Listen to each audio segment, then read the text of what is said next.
Hey guys, how are you today? Welcome to the next segment of the Next Evolution Athletics online Ask the Coach. So today we have athletic therapist and craniosacral therapist Courtney Van Beers. Courts, why don't you tell us a bit about yourself? Hello, everyone. My name is Courtney Van Beers. By trade, I am a certified athletic therapist. If you've never heard of those, you've actually probably seen them. If you watch any sports, hockey, soccer, anything like that, when a player goes down, the person that runs out there, huh? What are sports? I know, there's no sports right now. When you did watch sports, or if you're playing the recap games, those that run out there with those fanny packs are actually athletic therapists. So that's them in their field stance, working with sports teams. Some of you may have worked on sports teams and had them yourselves. And I do injury assessments and exercise with people. So we are musculoskeletal specialists, which just means that any bone, joint, muscle, fascia, anything in the body, we're able to assess and treat and give people exercise programs for. In my treatments with my clients, I specialize in craniosacral therapy, as Barrett talked about, and I think we're going to talk about that later. And I do a lot of myofascial release, a lot of myofascial rebalancing, mechanical rebalancing of the body, just to make sure people are moving well. And then from there, I just do what the client needs. So that's a little bit about what I do, at least.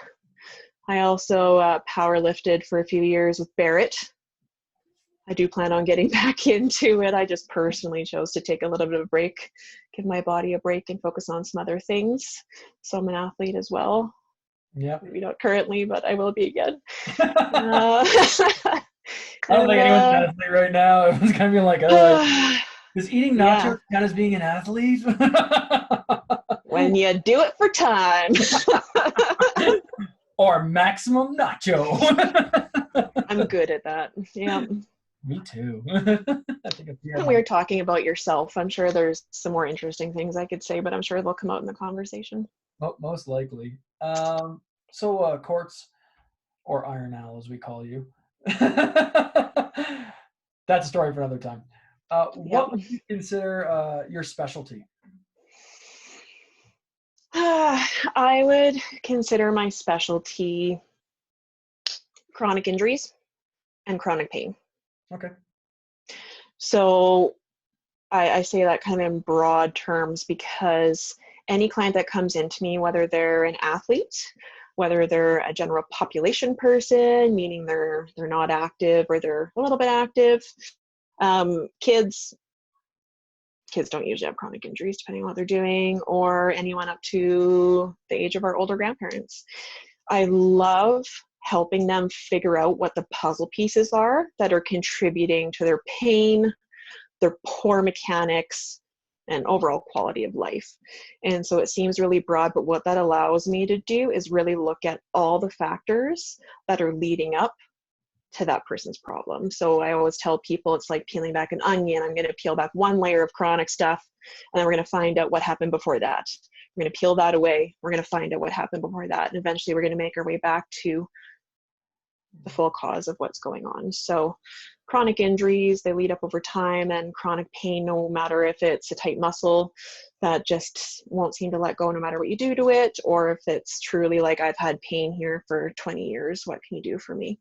Those are actually my favorite things to help with. Yeah, I find working with, say, people's chronic injuries, it's rarely ever the exact spot that's the injury. It's usually a combination of a lot. Yeah. I mean, on a bit of a selfish point, when someone says to me, I've been to 8 different people, you're my last shot, and then by the time you're finished with them, they call you magic and they keep coming back to you, that makes you feel pretty good that you got to help that person with whatever's been bothering them. So yeah, it's like pretty fulfilling. It is a layer of onion is the best way to describe it, because you treat that specific area and say it's a knee, and all of a sudden you're like working your way up and it gets into the hip. And then or the head. Yeah, or the head. Yeah, it's really kind of interesting. Yeah. It's truly it's truly it's truly one of my favorite things when you're actually working and someone that's really honed in and wants to get it fixed versus someone that's like, you know, I could have did the workouts or the exercise you gave me, but I didn't, stuff like that. Yeah, and I've had everyone in that span. Some people just aren't willing to put the work in. So you do what you can, and you make sure that you know that you can only do part of the job. The other half of the job actually comes from what they're willing to put in, because they're the ones that got themselves into that predicament, whether they knew it or not, right? So that person's going to have to do some work as well. So I do as much as I can with my knowledge and education for that person, and then the person gets to pick up the rest of the pieces. Yeah, cool. So with the current coronavirus situation, we have a lot of people doing home workouts. So Yeah. I know what I'm going to start seeing soon enough. What do you think we're going to start running into for issues? Well, you know, if you're a member of the gyms that are doing those online videos for you guys, you have at least someone to help explain things and help, answer your questions, right? Not everyone's going to have access to that. So they're either doing workouts that they know, old exercises that they know, or they're doing other online videos from like YouTube or something. Depending on where you're at, you're going to get varying levels of instruction. Okay. So, and then there's the whole fact of whether you can follow those instructions and your body knows how to move that way. So what I'm going to guess people are going to run into is, whether the people at home know it or not, maybe some of their joints aren't moving the way they're supposed to be moving. Those joints and muscles are going to be taking stress and strain that they're not meant to take in that movement. And you're going to end up with repetitive strain, repetitive pressure, or repetitive pain in some of those joints long term. Yeah. What do you think are going to be the key areas right now? I know what I'm seeing already. It's starting to be shoulders on my end, just because push-ups and burpees. Yeah, push-ups and burpees, things you can do at home with no equipment.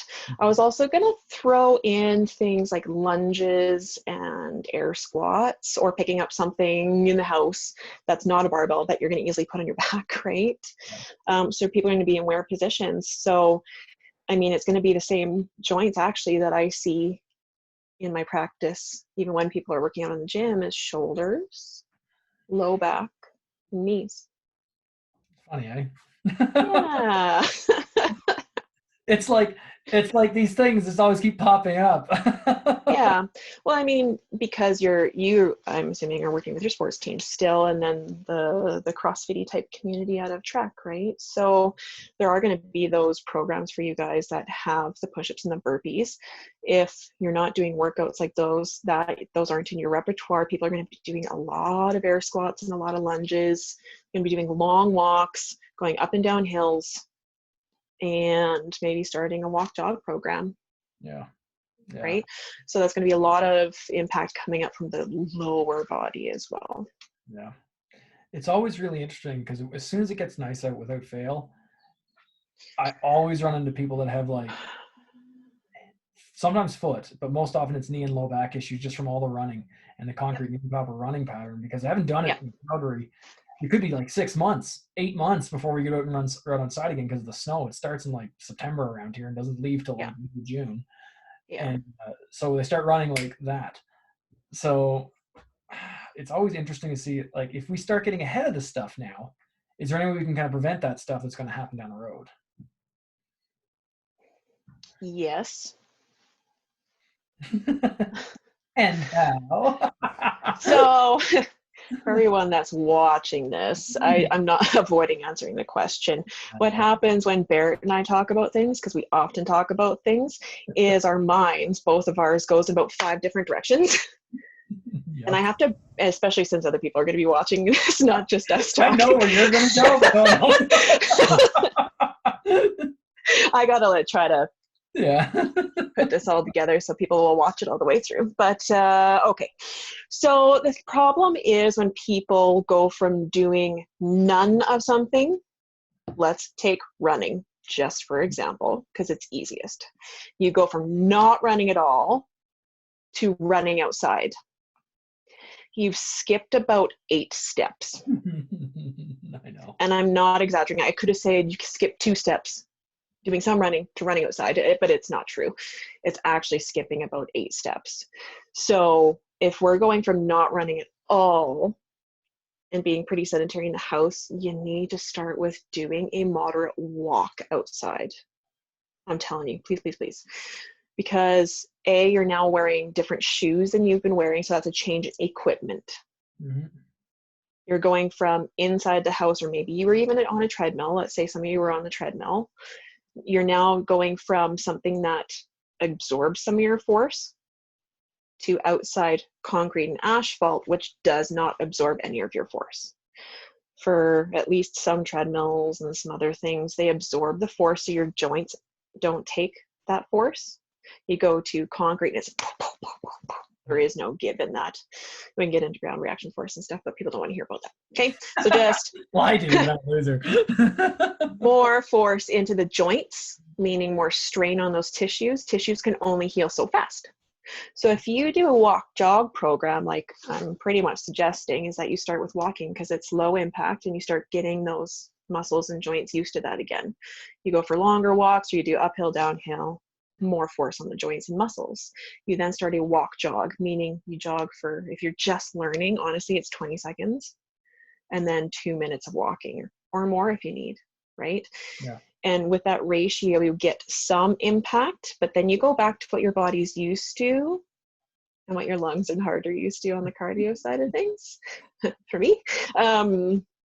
And you allow all your systems to adapt over time. And what you do is you start adding load to your body slowly over time, just like you do in the gym. You start with 5-pound curls, and then you do 10-pound curls, and right, you're adding force by adding weight in weight exercises, no matter what type you're doing. And you change overload. Yes, I didn't want to keep going too technical, but yeah, it's progressive overload. You want to overload the tissues over time, incrementally. Yeah. People, incrementally.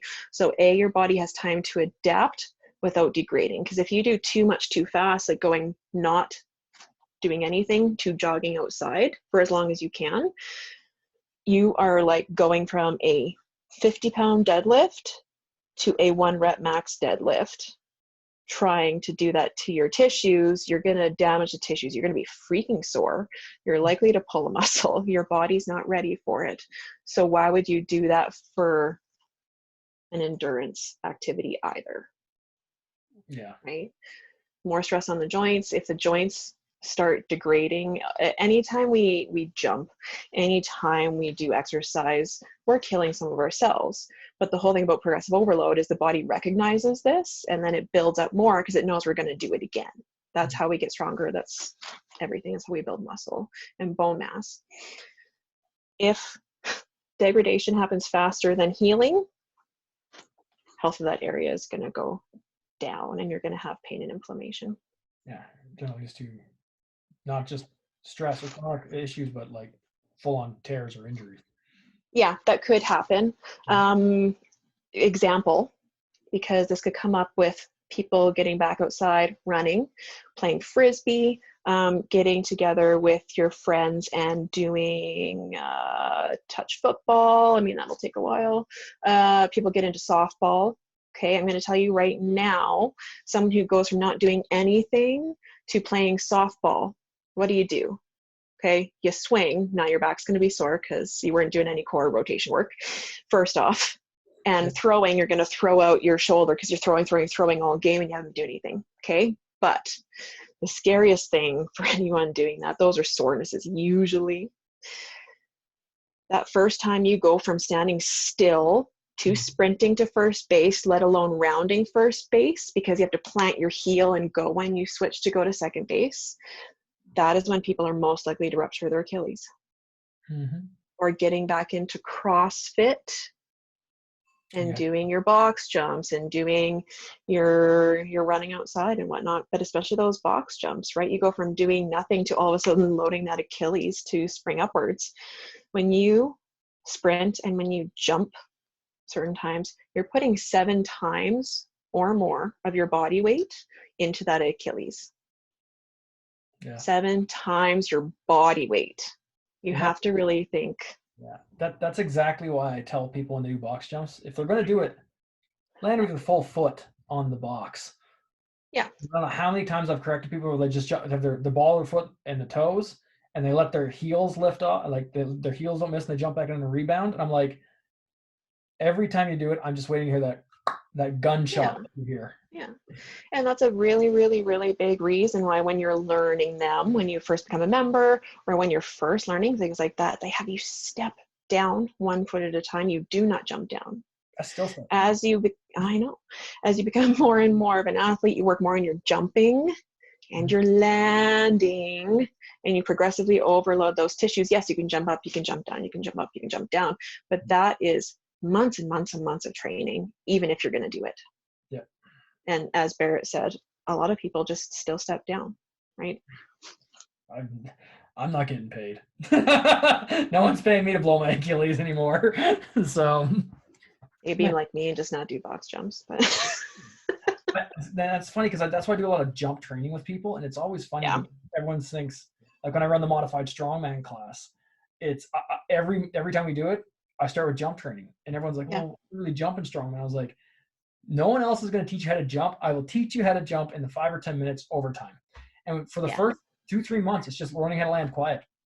Yep. If you don't know how to absorb that landing, and if I hear over time, I just know your joints are taking a pounding. It's not going to help. And you don't know how to absorb into that body. You don't know how to absorb that shock into the body. Your joints are taking it. The muscle has to absorb that so you have some more rebound and pop. Yes. Yeah. So for those of you, I've done the initial steps of various jump training as well. I didn't get very far because of some chronic foot issues I have. Mm-hmm. I will just point that out. I should do them, but I'm not doing them because of pain. So that's hugely beneficial, right? And the reason Barrett has you doing that training, or if you decide to do jump training, listen to Barrett. I've trained with him. I know what he's talking about. He gets you to work on the landing, not so much the jumping. Exactly for those reasons of teaching the body how to absorb force, because the floor is not going to do it for you. And your joints no. Those are concrete floors. Your joints are where they are. The thing that can actually change and move are the muscles. So let the muscles do the work, absorb the force. You keep your joints healthy as long as possible. So you actually have the chance to keep training to get stronger. If you get injured, you're either taking time out of your training, or if you try to keep training through it and not modify properly, you're actually going to lose more time than if you just took the break and worked on something else, waited for your body to be ready so you could keep going again. You will lose training time more if you try to keep training through an injury. Mm-hmm. I promise you. Yeah, every time. I've seen it year after year, the last 7 years. And then in my practicums at the University of Calgary with the sports teams, let me tell you, they train through their injuries and they're more injured later, or they're taken right out of their season. I don't care if you guys are amateur athletes, you just like working out, right? Yeah. You're a member of the gym, you're doing home workouts, or if you're trying to be an elite pro athlete, I don't care where you are on that spectrum. I don't care if there's money on the line, whatnot. You got to think of your health and what you want to do for the next 5, 10, 20 years. Yeah. I'm sure most of you have heard Barrett talk about the fact that he should still be training when he's 80. Because we've all heard it. I know we have. Okay. So the joys of having someone talking to you that knows you really well. So you got to think about those things. I don't care if you're an at-home athlete and you're doing a walk jog program, or you're trying to make it to pro hockey or pro rugby. Okay. It's not going to work that way, even though you think it is. If you're training through it, modify, work on every other one of your weak points, do your rehab, come back stronger than you were, less prone to injury than you were before. And even if you're going to get injured again, let me tell you, if you do the work, the risk goes way down and the severity of your injury is going to go way down, meaning you're going to have a really quick recovery time no matter what happens. Yeah. And the funny thing is, a lot of people don't think about this, is think of the impact the training for injury does to your nervous system. It's completely shattered. Like, Yeah, and you have a higher chance of having chronic pain if you work through that pain, because pain is a signal from your body that something is wrong. Mm-hmm. It either means, hey, we're really worried about this, something way worse is going to happen, so we're going to give you this signal so that you stop now, or it's already wrong, you need to stop. So the couple things that the body will do is cause pain, which is a signal. Mm-hmm. It'll spasm and lock up the muscles around that area to try to physically stop you. It's like someone holding you back. Yep. Right? And long term, what the body will do is it'll actually shut off those muscles. Yeah. It'll shut them off so that you aren't using them. So when someone has a knee injury, if those of you know what the VMO is, it's the medial part of the quad, right by the knee there. One of the first things that happens in a knee injury is that the body shuts off that muscle, even though we need it to stabilize the knee, right? So there's lots of things the body will do. It's whether or not you're willing to listen to those signals or not. Yeah. And if you keep having that pain spasm cycle and there's inflammation in the area, the nervous system, the actual nervous system, is sensitized. It's like, and everyone's crammed at home right now. So if you're living with someone and they're on edge, think of that as a nervous system that's already in pain. It is sensitized. You say the wrong thing, they lose it. Yeah. Or you put the dishes in the wrong spot in the dishwasher and they lose it. Or you ask to watch your own show instead of the show they're watching and they lose it, right? That's a sensitized nervous system. It happens the same way when there's inflammation and injury in area long term. And then the body doesn't know how to get rid of that. So you end up having, nervous system issues. Yeah. Now, at the beginning, I mentioned you were a craniosacral therapist. Okay. Mm-hmm. Could you kind of explain, like, a little in depth what that is and how working with being a craniosacral therapist, how you work with the nervous system? Yeah. Okay. Bear with me. Craniosacral therapy is a very light manual therapy that allows us to work with the whole body, but particularly with the craniosacral system. So everyone in biology, even in high school, learned about the body systems. There's the musculoskeletal system, there's the cardiovascular system, there's the lymphatic system, there's the nervous system, okay? All those systems in the body that we all learn about. One of the systems we don't learn about in school is the craniosacral system, okay? The craniosacral system, cranial meaning head, sacral meaning tailbone. So what connects our head to our tailbone is our whole spine, okay? So we've got the whole skull, the brain's inside, the brain fluid's inside, the cerebral spinal fluid. Then going down, we have all those vertebrae of our spine all the way to our tailbone, okay? Within there's a whole bunch of fascia that surrounds our brain and our spinal cord, and there is fluid in there that supports the brain, nourishes the brain, comes down our spinal cord, and gives nutrients, okay? So that's the craniosacral system, all this fascia and this liquid inside this system. The brain, spinal cord, which is our nervous system, is housed within there. So when we're working with the craniosacral system, we're really trying to make sure that everything's moving properly. There's no adhesions. Just like in our muscles and fascia, there can be adhesions around the head, around the spinal cord. Okay, so then we get into all the bones. Okay, yeah. So making sure the fluid and the fascia is all moving well. We also make sure that the bones of the skull, the spine, and the pelvis are moving really well. And that's super important. In the skull is like a 3D puzzle. We all assume that the skull is one big bone and then our jaw, but that's false. There's many, many bones that make up the skull and they all move, but it's really minuscule. So in craniosacral therapy, we also check out the movement of the bones, which pertains to people who move and are athletes and are exercising, because all of our fascial systems come up through the body and they actually attach on these bones. So we can actually find out a lot about the whole fascial and muscular system by the bones in the skull. And we can tell a lot about the health of the nervous system, because the nervous system is housed within this system. So if part of that is stuck and it's pulling on, let's say, I want to say down in our low back, let's say L5, S1, S2, right at the base of the spine gets really compressed. Let's say you were doing box jumps and you fall on your butt, or you were skiing this past winter and you fall on your butt and your low back and your tailbone go, they're smashed together, they're compressed. You're going to have pain there. We can treat that, get the pelvis and low back moving better, but you're also going to disrupt that system that I was just talking about. And if that affects those nerves, L4, L5, S1, S2, those nerves that come off of the central nervous system, they go down our legs. All of a sudden, your right hamstring isn't working so well. Your right calf isn't working so well. So you're seeing the muscle in the right calf go blue. Yeah. Your right hamstring isn't as strong, so you start twisting in your deadlift or your cleans, right? Your running's affected, your box jumps are affected, and you're like, what the heck's going on? Those muscles were working fine before.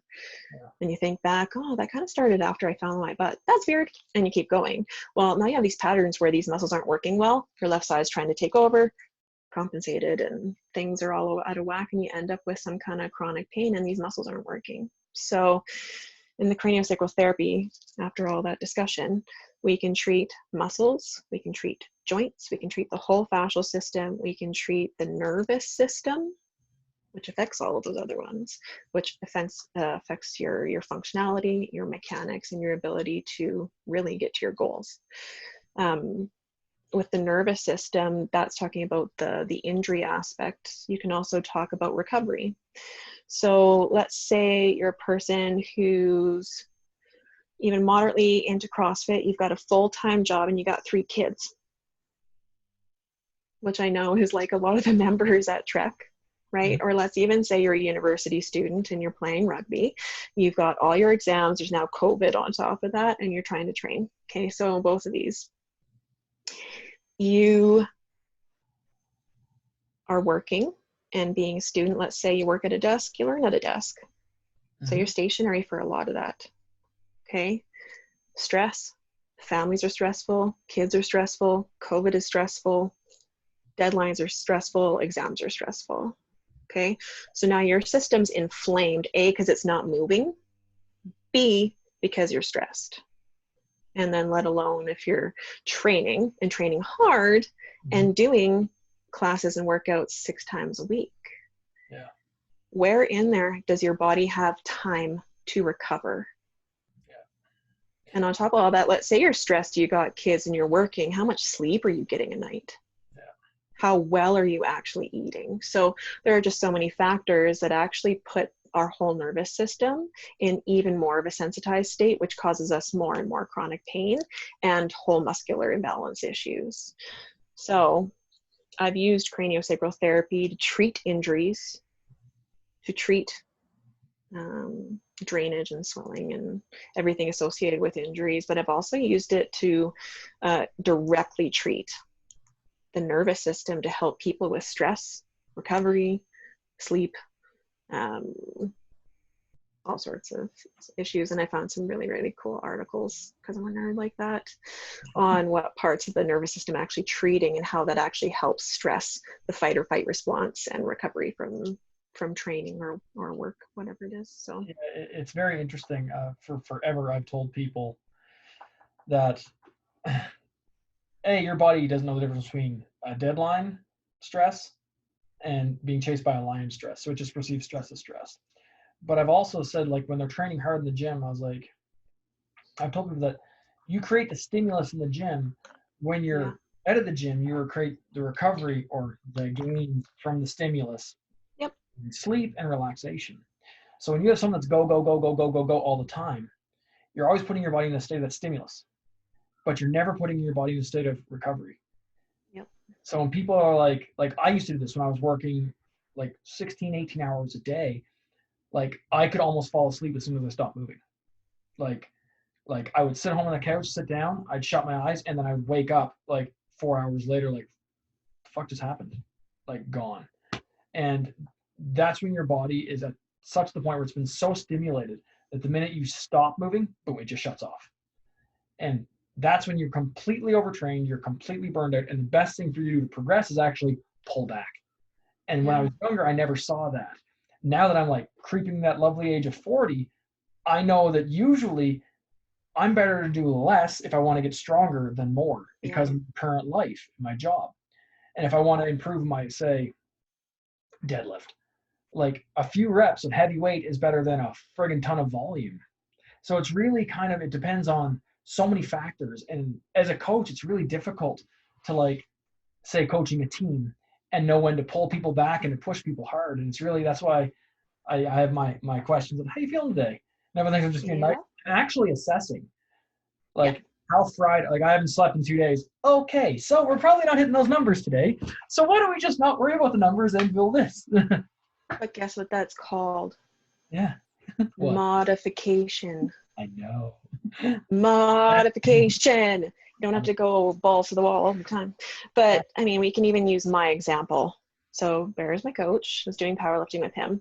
Early on in the powerlifting, I actually reduced my work schedule to lift more, and I got strong fast.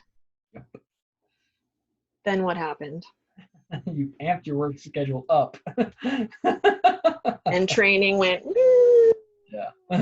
and I came in tired. I came in grumpy.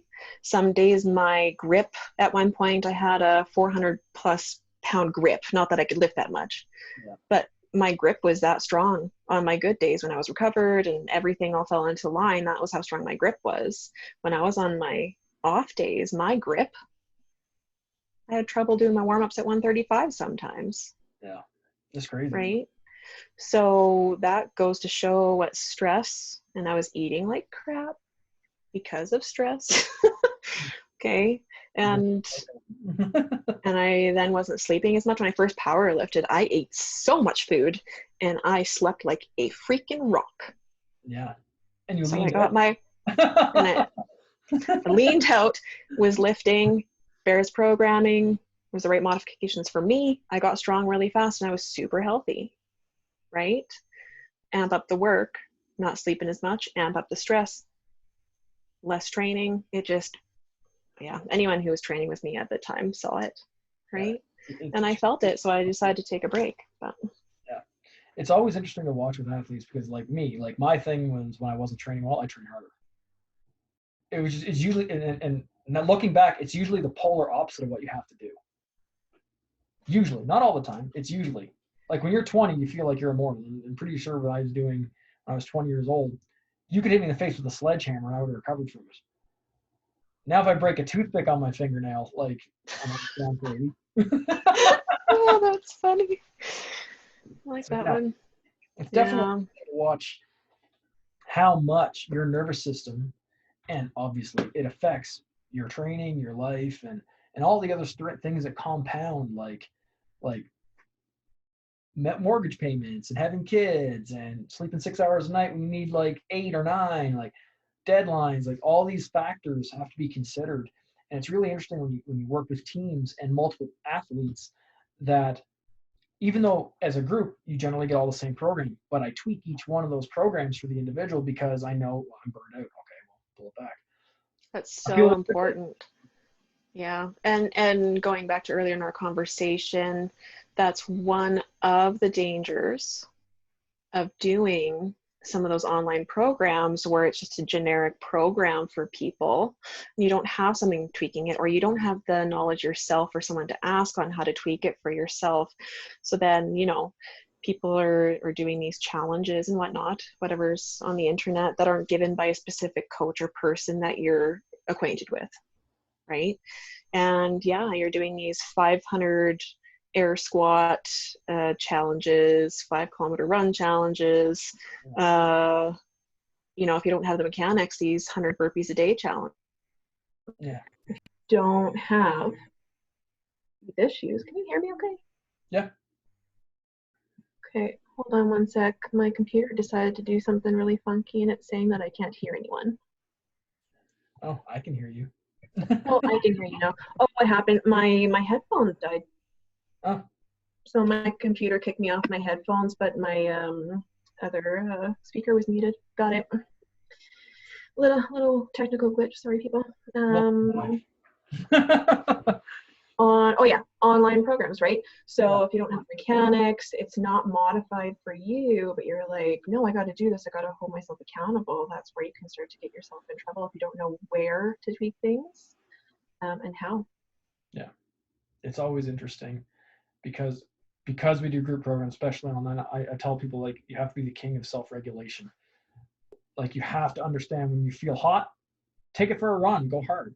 When you feel tired, just go through the movement. I mean, Yep. no one really has a program right now. Well, very few people have a program right now that are designed specifically for the sport they're training in. Like, when this first went down, like, I had a lot of powerlifters like, oh, what am I gonna do with my total? I gotta get my squat up. It's like, do you have a squat cage? No. Do you have a barbell? No. Do you have a bench? No. Do you have plates? No. You don't have a total. It's gone right now. Yep. There's no amount of lifting you can do to mimic the movement you have if you don't have the equipment you have. But you can get stronger and you can work on your weak areas and you can build up your work capacity to allow you to lift heavier. Exactly. But it's not going to be specifically designed for a meet. You don't have the equipment for it. And people will get back there, but if you actually work on your weaknesses. Oh, yeah. None of us like working on core. None of us like working on our mobility. I like working on mobility, but a lot of people don't, right? What are the things you can work on now and see the gains later? Because if you're moving better, if your nervous system is more recovered, I feel healthier and the least stressed I have ever felt in these past 6 weeks. Crazy, isn't it? Right? Like, I feel like I could go back and hit another 330-pound deadlift. Could my body actually do it? Zero chance. Zero chance. Please don't try day one, okay? But my body feels like I could. Like, this is how my body felt when I came in and did my best workouts. Because my nervous system was primed. I also had the muscle and systems to back it up, which I don't right now, which is why I won't do it, right? There's no barbell in sight. I've been doing mobility, yoga, and core. Which is what a lot of people have been doing, which is good. Yeah. And I always told myself, oh, when I have time, I'm going to do yoga, work on my core. Got a couple weeks in, and I was like, these workouts are really weird. You know what? I always said I was going to do yoga. So I started doing it, and I feel super good, and things are actually balancing out, right? Sweet. My left shoulder doesn't work as well as my right one. All of a sudden, doing all these downward dogs and other stuff, my left shoulder feels way better. Who would have thunk it? Yeah, it's funny. Like, even me, like, I started doing more like different movement patterns and more volume work, lighter weight, and my right hip feels way better. My right shoulder feels way better. Yeah. All right. Right? But then as long as you incrementally get yourself I know it's hard. I know it's supposed to not have a big ass bar. Right? I know. But now you have the systems in place. Your joints are better balanced. So then I'm telling you and all the people that when you get back into your patterning is going to be a little bit different. So that's why you have to go incrementally back, because you don't have the same body as you did when you did your big lift. Your nervous system isn't as primed for it either. No. The people that just walk in like under a bar, like work on 90% day one, like chances are they're not lifting heavy for the next 3 to 6 weeks because they just smoke themselves. Yeah, I was just thinking, like, for someone like you who has worked on balancing out your body, someone like me who now has all things in better balance at the moment, you get back into actual training. Mm-hmm. I bet you'll be healthier and stronger when you make your way up there, and you'll feel better there. Or even if you're hitting similar numbers in 3 to 6 months, whatever it ends up being, 3 to 6 months, with enough to adapt, even if you're hitting similar numbers, you're going to feel better. I guarantee it. Which will then allow you to train harder and train longer to get stronger versus where you were with a bum shoulder and your hip not moving so well. Right? So I think people, if they do things and to look at the big picture, I'm telling you, big picture.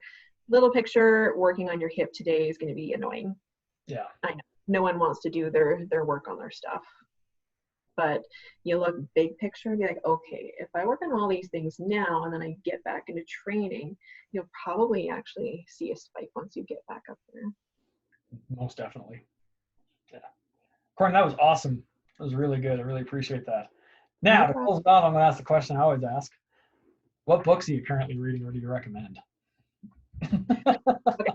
So I am so glad Barrett actually warned me about this question. Barrett knows me. I love those books. And I usually have a few on the go, and I usually have a pile of between 10 and 20 that I want to read soon, and they never get read soon. But the book I'm actually currently reading, and I'm halfway through, is The 5 a.m. Club by Robin Sharma. Oh, yeah. I think you told me about that one. 5 a.m. Club. It is written narrator style, like it's a story, but it has all this like business advice and habit advice. And whether or not you ever plan to wake up at 5 a.m., I don't know if I'll get there. I used to be a person who liked getting up at 10. And then I finally whittled my way to 9, and then I whittled my way to 8, and I was stuck there for a while. And then eventually I could wake up with a 7 on the clock, and then eventually I could wake up with a 6 on the clock when I got myself into rhythm, right? Yeah. I never got below that yet, unless like I had a flight that day or something. But regardless of what time you ever decide to wake up, even if it's 7 every morning or 6 every morning, not 5, the habits that this book is talking about and the reason they work and the ease of reading it is actually really, really cool. So just because it has 5 a.m. in the title and you're not a morning person, neither am I. But it tells you what's going on. So there's that one. One of the couple that I actually just finished within the last little while, one of them is The Surrender Experiment by Michael Singer. It was apt timing. I was actually reading this when COVID hit. His first book is The Untethered Soul. Oh yeah, that's one of the names. Yeah, which teaches you that there's a little voice in your head trying to wreck everything. So how many of you have been like laying on the beach or doing something you love and all of a sudden it's like, oh, but I should be doing this work thing, or I can't believe I'm here with that person, right? Instead of just enjoying the moment. So there's this little voice in your head that's actually like talking at you all the time, but it's not actually you, meaning you don't have to listen to it. But then he gets into the surrender experiment and how his life unfolded just by letting things come his way. He worked really hard, but it actually teaches you some really good lessons. Barrett gave me this book. Oh, wow. Yeah. Becoming Supernatural by Joe Dispenza. Yeah. Now, you don't necessarily have to read this one, but he also has some other ones called Breaking the Habit of Being Yourself. And another one about You Are the Placebo. Anyways, what this one teaches you is about meditation and how it actually helps your nervous system, which is what we were just talking about, nervous system, and generally how you can use those concepts to make your life better, get in really good habits just by actually breaking the bad cycles in your nervous system.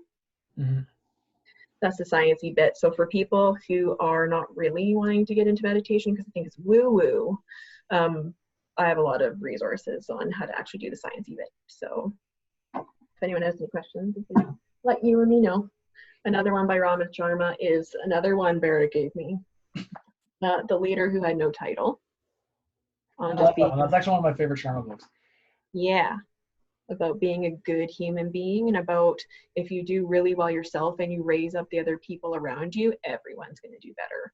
And we can all use a little bit of that right now. And people are doing really good right now helping other people, but I think it's just a reminder to, no matter what work situation you're going back to or who your group of friends is if you work on yourself and being better, you're going to raise up everyone around you. And if it worked for raising them up, if they raise themselves up, they're also going to raise you up. So it kind of just like,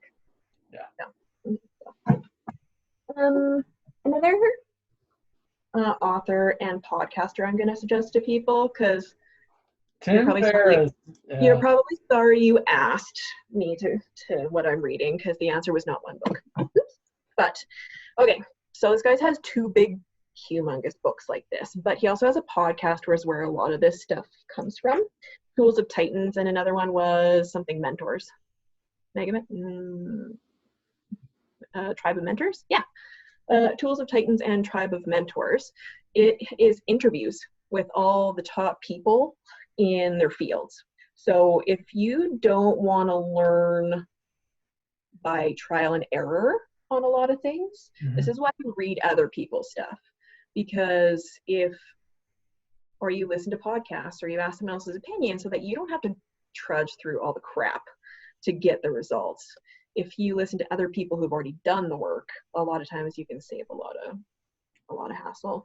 So he literally, and if you listen to his podcast, he asks people the greatest questions.